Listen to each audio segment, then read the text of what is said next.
예수님의 탄생 이야기는 성경 두 곳에 기록되어져 있습니다. 하나는 마태복음이고 또 하나는 누가복음에 기록되어 있습니다. 근데 두 기록에는 큰 차이가 있습니다. 마태복음은 요셉을 중심으로 탄생의 이야기가 전개되어지고 있고, 누가복음은 마리아를 중심으로 탄생 이야기가 전개되어지고 있다는 것입니다. 그 이유가 있습니다. 마태복음은 유대인들을 위해서 쓰여진 서신이에요. 마태복음은 유대인들을 위해서 쓰여졌어요. 그래서 왕으로 오신 예수 그리스도, 아브라함의 자손으로, 다윗의 자손으로 오시는 예수 그리스도에 대해서 소개를 하고 있어요. 근데 누가복음은요, 헬라인들을 위해서 쓰여졌어요. 헬라인들을. 그래서 누가복음은 마태복음과는 달리 예수님의 족보가 아담과 하나님에게까지 거슬러 올라가므로 예수님이 온 인류의 메시아로 오셨음을 밝히고 있어요. 그리고 누가복음은요, 예수님의 완전한 인성을 이렇게 강조하다 보니까, 예수님의 인성에 초점을 맞추다 보니까 인자로 오신 예수님에 대해서 소개를 하고 있습니다. 인성을 강조하다 보니까요, 예수님의 족보, 예수님의 성장 배경, 그리고 예수님의 감정적인 표현까지 아주 충실하게 소개를 하고 있습니다. 마태복음 1장은 예수님의 족보로 시작이 되어져요. 예수님의 족보로 42대에 걸친 긴 세월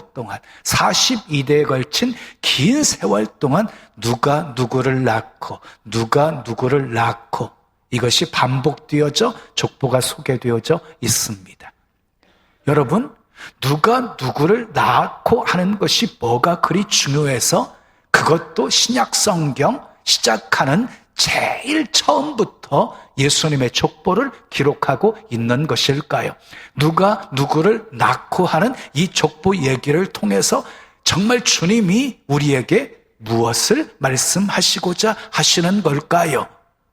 그 이유는 한 가지예요. 한마디로 예수님의 탄생을 설명하기 위한 것이에요. 예수님의 탄생을 설명하기 위함이에요. 예수님의 탄생은 그 많고 많은 수많은 탄생이 있었기에 예수님의 탄생이 가능했다는 것이에요. 그러니까 마태복음 1장의 키워드는요, 낳고입니다. 즉 탄생입니다. 탄생. 수많은 탄생이 있었지만 그 많은 탄생은 한 사람의 탄생을 위한 것이었어요. 예수님의 탄생을 위한 준비였다는 것이에요. 아멘. 하나님은 독생자 예수님을 이 세상에 인간으로 보내시기 위한 특별한 방법을 생각하셨어요. 그것은요, 처녀의 몸을 빌려서 성령으로 잉태하시는 것이었어요.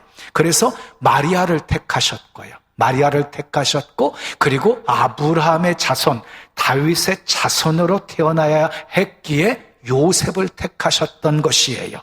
예수님의 탄생은 갑작스럽게 일어난 사건이 아니었어요. 즉흥적으로 일어난 사건이 아니었어요. 우연하게 일어난 사건도 아니었어요. 예수님의 탄생은요, 정말 오래전부터 치밀하게 계획하시고 준비하셨다가 때가 되었을 때 태어나게 하신 것이었어요. 예수님의 탄생은 준비된 탄생이었습니다. 왜 이렇게 준비하셨을까요? 왜 이렇게 오랜 시간 동안 우리 주님이 공을 들여서 정성을 다해서 준비를 하셨을까요? 요한복음 3장 16절에 그 이유가 나와요. 하나님이 세상을 이처럼 사랑하사 독생자를 주셨으니, 하나님이 세상을 사랑하셨기 때문이었어요. 사랑하셨기 때문에. 그런데 왜 그 방법을 택하셨을까요? 왜 그 방법을 택하셨을까요? 하나님은요, 공의의 하나님이에요. 사람들은 죄 때문에 다 죽을 수밖에 없는 상황이었어요. 반면에 하나님은요, 또한 사랑의 하나님이에요. 죄 지은 사람들을 다 죄 때문에 다 멸해버리실 수도 없고 그렇다고 다 용서하실 수도 없으셨어요. 이것이 하나님의 딜레마였어요. 하나님은 그 딜레마를 해결하기 위한 해결책을 세우셨는데 그 해결책이 무엇이었어요? 예수님을 사람이 되게 하셔서 이 땅에 사람으로 태어나게 하시고 사람의 죄를 대신 담당하시고 속죄 제물이 되게 하시는 것이었어요. 그래서 예수님이 탄생하신 것입니다. 본문 21절 말씀 읽어요. 시작. 아들을 낳으리니 이름을 예수라 하라. 이는 그가 자기 백성을 그들의 죄에서 구원할 자이심이라 하니라. 왜 예수님이 이 땅에 오신 목적이 소개되고 있거든요. 자기 백성을 죄에서 구원하기 위해서 이 땅에 태어나셨다는 것이에요. 사랑하는 여러분, 우리는 이 사실을 잊으시면 안 돼요. 예수님의 탄생의 목적은 우리를 죄에서 구원하시기 위해서 이 땅에 오신 것이에요. 그래서 예수님의 탄생의 핵심은요, 저와 여러분들의 구원이에요. 구원. 자, 어떻게 준비하셨습니까? 오늘 본문을 살펴보면 하나님이 어떻게 철저하게 준비하셨는지를 발견할 수가 있어요. 그 내용을 살펴보면 하나님이 어떤 분이신지도 깨달을 수가 있어요. 첫째 따라하겠습니다. 복음을 받아들일 좋은 상황을 준비하셨습니다. 예, 복음을 받아들일 좋은 상황을 준비하셨어요. 말라기 선지자가 예언 활동한 이후 신약시대가 도래하기까지 그 중간에 400년이라는 시간이 있었어요. 그 400년의 기간은 성경에 기록되어 있지 않아요. 그 400년의 기간을 신구약 중간사 시대라고 말해요. 신구약 중간사 시대. 여러분, 모세가 활동한 이후부터 끊임없이 선지자들이 나타나서 하나님의 예언의 말씀을 선포했어요. 그런데 이 400년 중간사 시대에는요, 한 사람의 선지자도 등장하지가 않아요. 하나님의 예언의 말씀이 중단되어져 있었어요. 근데 그 침묵의 시기는 무의미한 시간이었습니까? 아닙니다. 철저하게 하나님이 예수 그리스도의 강림을 준비하신 시간들이었습니다.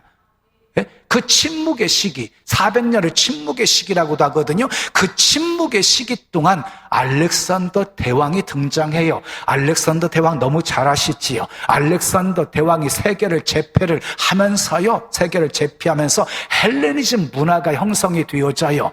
헬레니즘 문화가 확산되어져서 초대 기독교인들 그리고 유대인들에게는요, 기독교 교회와 유대인들에게 아주 큰 영향력을 끼치게 되어져요.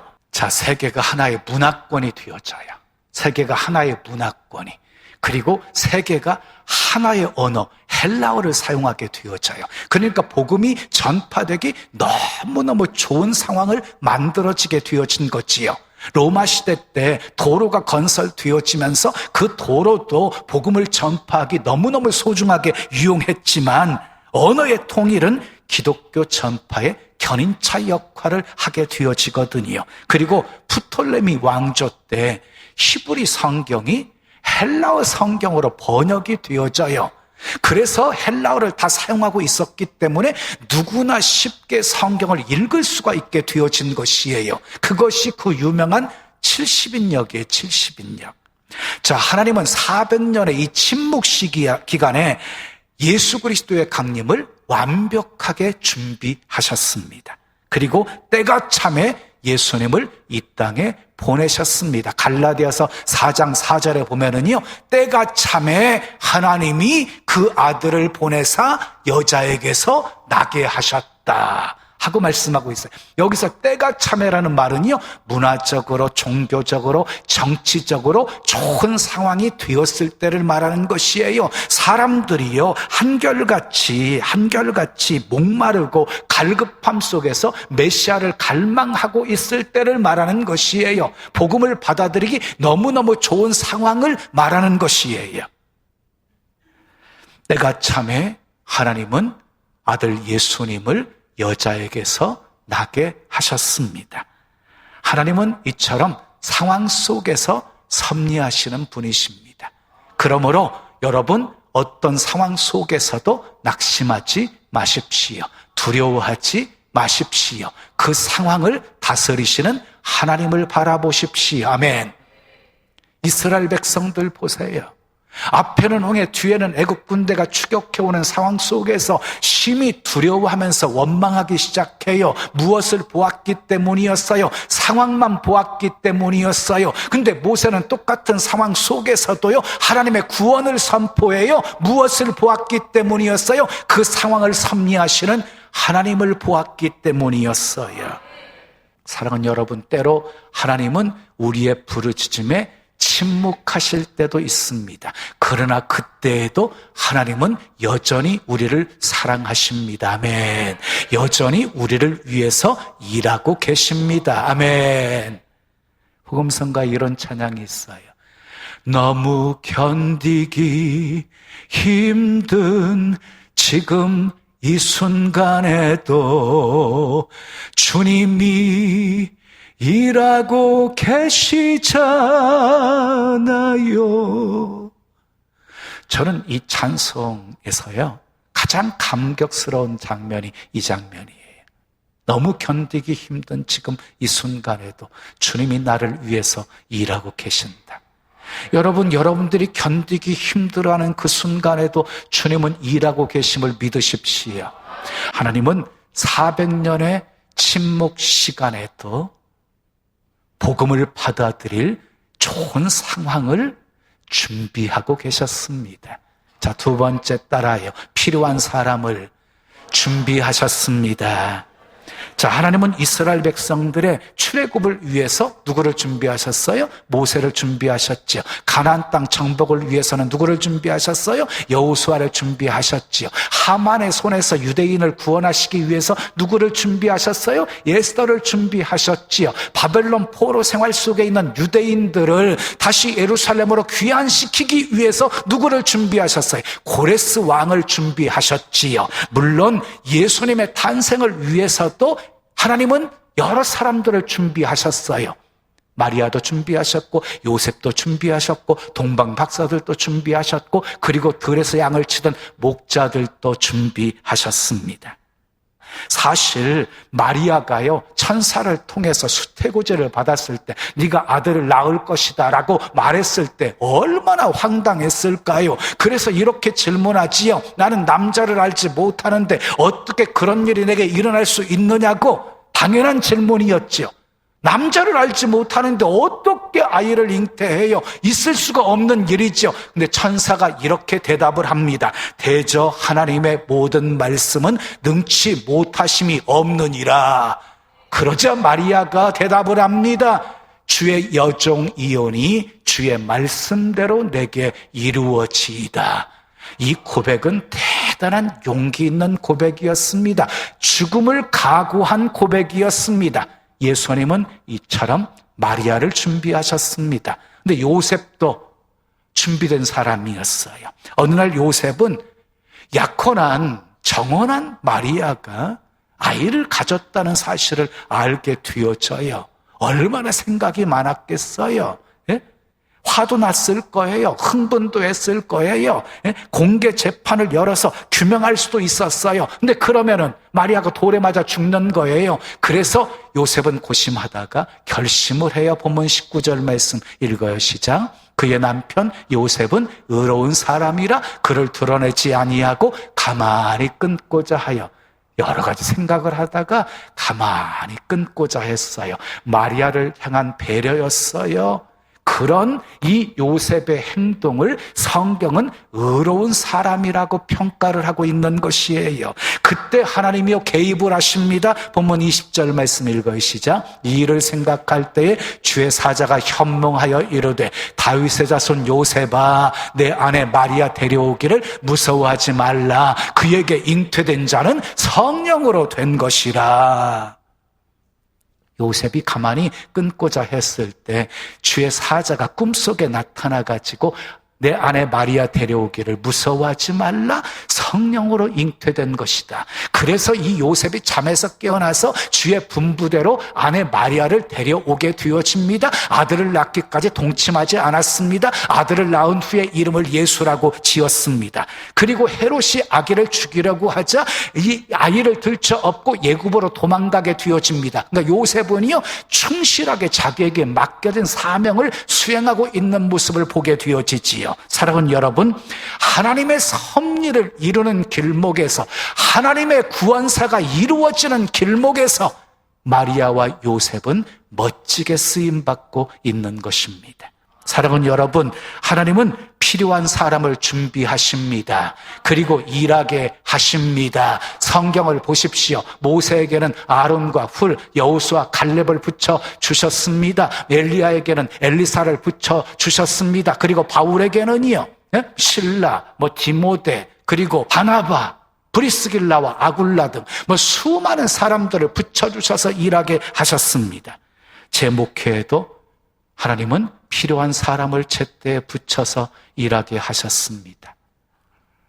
성전을 건축할 때에도 필요한 사람을 붙여서 일하게 하셨습니다. 기도하고 진행하다 보면 한 사람 한 사람 다 만나게 하셨습니다. 좋은 사람 만나서 문제도 다 해결하게 만들어 주셨습니다. 하나님은 여호와 이레의 하나님이십니다.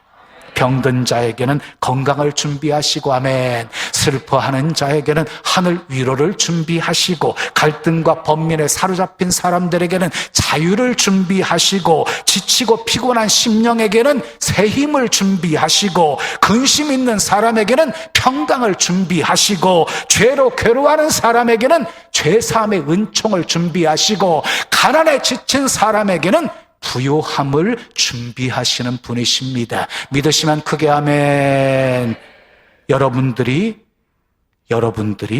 준비된 필요한 사람들이 되시고, 여러분의 삶에 하나님이 준비하신 필요한 사람들 많이 만나는 복이 있기를 예수님의 이름으로 축원합니다. 세 번째 따라요. 말씀으로 준비하셨습니다. 자, 성경 66권은요, 예수 그리스도를 통한 하나님의 구원 역사예요. 예수 그리스도를 통한 하나님의 구원 역사. 그래서 구약은 온통 오실 메시아에 대한 얘기고요. 신약은 오신 메시아, 그리고 다시 오실 예수님, 예수님의 재림으로 인해서 하나님의 구원은 완성이 되어지는 것이에요.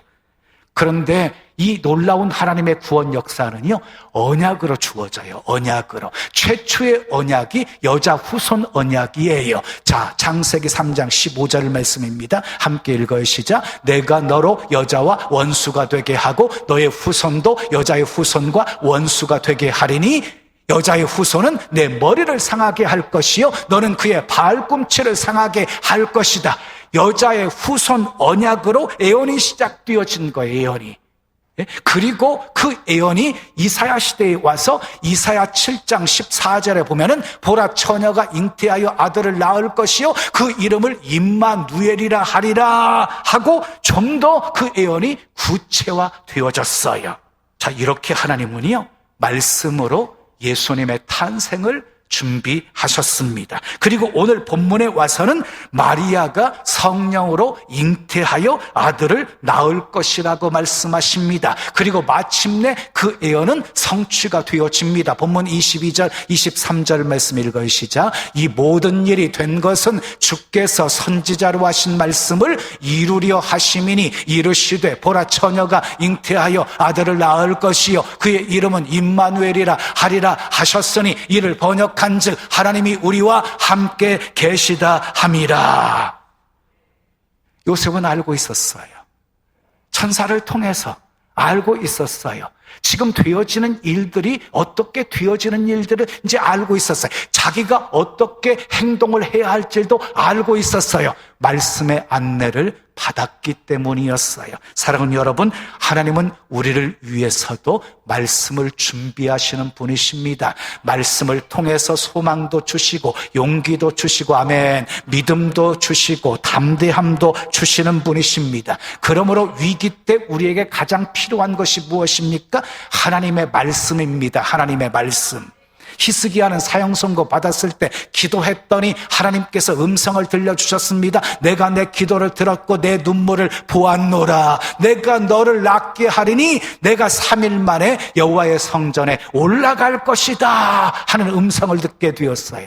여러분, 사도 바울이 로마로 압송되어져 갈 때에 유라굴로 광풍을 만나서 살 소망까지 다 끊어져 버린 상황 속에서 하나님의 음성을 듣게 되어집니다. 바울아, 두려워하지 말라. 내가 가이사 앞에 서야 하겠고 또 하나님께서 너와 함께 항의하는 자를 다 내게 주셨느니라. 이 음성을 듣게 되어져요. 여러분, 위기의 순간에 말씀을 들을 수 있는 것이 축복입니다. 네 번째 따라요. 성령으로 준비하셨습니다. 자, 본문 18절 말씀 함께 읽어요. 시작. 예수 그리스도의 나심은 이러하니라. 그의 어머니 마리아가 요셉과 약혼하고 동거하기 전에 성령으로 잉태된 것이 낫다. 예수님의 잉태는요, 성령으로 된 것이라고 말씀하고 있어요. 그리고 이어지는 20절 말씀도 읽어요. 시작. 이 일을 생각할 때 주의 사자가 현몽하여 이르되 다윗의 son 요셉아, 내 아내 마리아 데려오기를 무서워하지 말라. 그에게 잉태된 자는 성령으로 된 것이라. 천사가 요셉에게 되어진 일을 지금 설명하고 있는 내용이지요. 마리아가 잉태한 것은 사람에 의해서 된 것이 아니라 성령으로 된 것이라고 지금 천사가 요셉에게 설명하고 있습니다. 예수 그리스도의 탄생에서 빼놓을 수 없는 핵심이 있어요. 성령으로의 성령으로. 마리아는 성령으로 잉태됐습니다. 아멘. 인간의 상식으로는 도저히 불가능한 일이지요. 그런데 여러분, 인간의 힘으로는 안 되는 것도 성령으로는 할 수 있습니다. 아멘. 그래서 스가랴 4장 6절은 이렇게 말씀합니다. 만군의 여호와께서 말씀하시되 이는 힘으로도 되지 아니하며 능력으로도 되지 아니하고 오직 나의 영으로 되느니라. 성령은 모든 것을 다 하실 수 있는 전능하신 하나님이십니다. 아멘. 성령이 역사하시자 베드로가 설교할 때 3,000명이 회개하고 성령을 받게 되어졌죠. 성령이 역사하니 미문이라는 성전에서 구걸하던 안진뱅이가 일어나 걷고 뛰며 하나님을 찬미하는 역사가 일어나게 되었죠. 성령이 역사하시자 그렇게 박해했던 바울이 회심하여서 복음 증거자가 되었습니다. 성령이 역사하시면 기적이 일어납니다. 믿으시면 크게 아멘. 마태복음 7장 11절에 너희가 악한 자라도 좋은 것으로 자식에게 줄 알거든 하물며 하늘에 계신 너희 아버지께서 구하는 자에게 좋은 것으로 주시지 않겠느냐. 구하면 좋은 것 주시겠다고 말씀하고 있거든요. 그러면 그 좋은 것이 무엇인지 누가복음 11장 13절에서는 그 좋은 것이 무엇인지를 밝히고 있어요. 함께 읽어요. 너희가 악할지라도 좋은 것을 자식에게 줄 알거든 하물며 너희 하늘 아버지께서 구하는 자에게 성령을 주시지 않겠느냐 하시니라. 그 좋은 것을 성령이라고 말씀하고 계십니다. 그렇습니다. 우리에게 가장 좋은 것은 성령입니다. 아멘. 우리에게 가장 필요한 것도 성령입니다. 여러분에게 성령이 임하기를 축복합니다. 그것도 충만히 임하기를 축복합니다. 사랑하는 여러분, 하나님은 약속하신 것은 반드시 이루시는 신실하신 분이십니다. 아멘. 하나님은 실수하지 않으시는 분이십니다. 하나님은 즉흥적으로 일하시는 분이 아닙니다. 철저하게 준비하셔서 일하시는 분이십니다. 철저하게 준비하시고 철저하게 계획을 세우시고 환경까지 조성하시고 때가 되면 액션을 취하시는 분이십니다. 예수님이 때가 참에 세상에 오셨습니다. 준비가 끝났을 때 예수님이 오신 것입니다. 예수님의 탄생은 준비된 탄생이었습니다. 하나님이 복음을 받아들일 좋은 상황을 준비하셨습니다. 필요한 사람을 준비하셨습니다. 말씀으로 준비하셨습니다. 성령으로 준비하셨습니다. 하나님은 지금도 여전히 준비하고 계십니다. 그 준비는 나를 통해 영광을 받으시기 위한 준비입니다. 내 인생을 아름답게 펼치시기 위해 나의 내일을 준비하고 계십니다. 마리아와 요셉처럼 하나님께서 준비하신 대로 순종하여 주님의 뜻 이루는 역사의 주인공들 다 되시기를 예수님의 이름으로 축원합니다. 축원합니다.